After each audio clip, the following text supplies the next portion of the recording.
listening to Encrypted Codes series.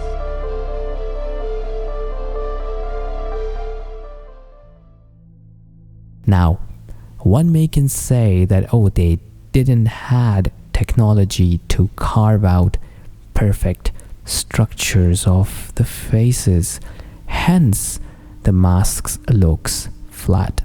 If you do not understand the concept of the multi-dimensional beings, such as the concept of the jinns, then yes, you can come up with this conclusion that they didn't have the tech to be able to carve out the intricate complexities in the faces when they were creating the masks. But in reality, no.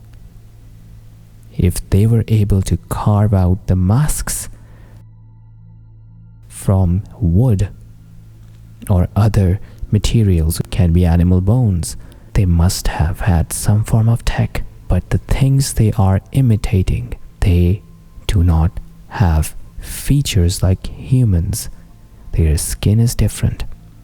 And to fact check it, when you start delving into the ancient Middle Eastern, the Latin American, the Australasian, and the African, and also the Alaskan, the Russian, the Canadian, and also the Eastern European, the Balkans and the Baltics, that region, if you start collecting the stories about jinns and their appearances, you'll be able to see why, as in all those folklores, in all the descriptions, you cannot find one description where they say that the jinns had defined features on their faces. You can find throughout the cultures, the oral traditions, and the written texts, dating as far back as you can think and imagine,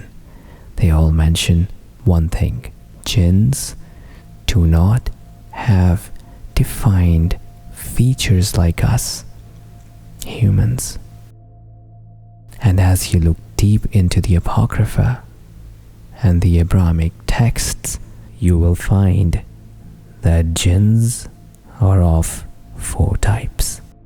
One that crawls on the land once. They walk around humans and beasts. One, they fly in the air. And once, they dive.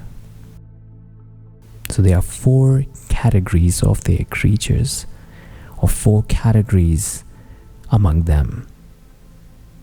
The ones they fly, it's something that's significant in here.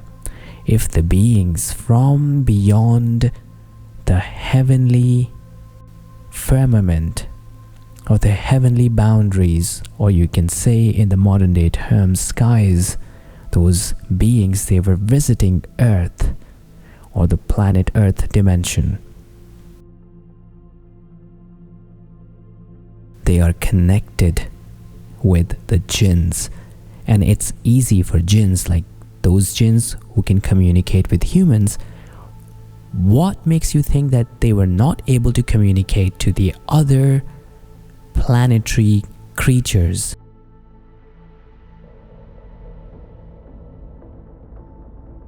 The jinns are flying around. They can go to any planet, give them the information, give them the tech, share their knowledge, get a few of the workers from different planets, their creatures, genetically modify them, then house them on their spacecraft, then bring them to another planet, let them interact with humans, because human beings, we are physical beings, and majority and the general public, the general human beings,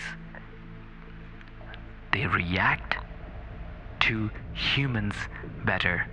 If you cannot see another creature, you cannot really interact with it, right?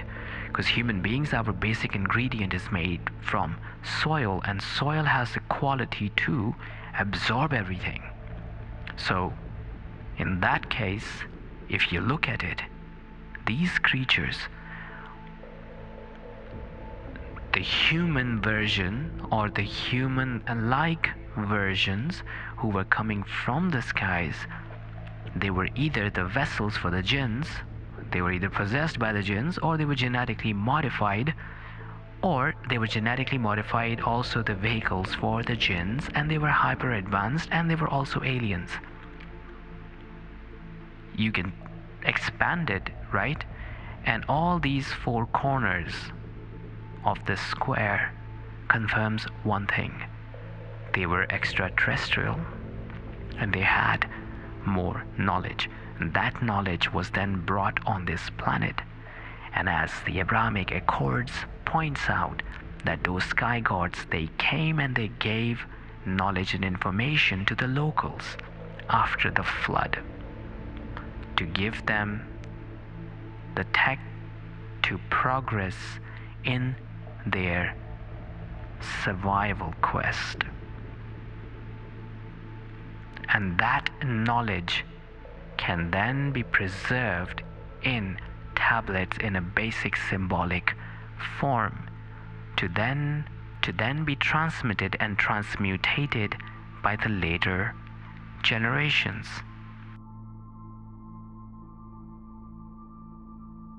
So when that knowledge was transmitted and transmutated to the masses of that era, they created a genetic manipulation formula to just create a slave race that went on to work for them.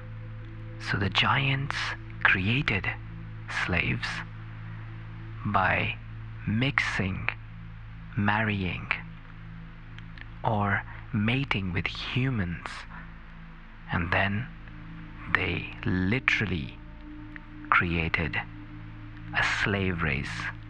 Now, if you put it in modern terms, the concept of artificial wombs can easily be deduced, because the complex formula or the complex symbol that has been used in the description across the different continents and cultures and religions, it points out toward one thing: a creation. A creation means something that is created by using tech, means artificial intelligence, the AI. And the hint can be found in the Bible and the Quran when the Pharaoh talks to his right hand, Haman, an AI being.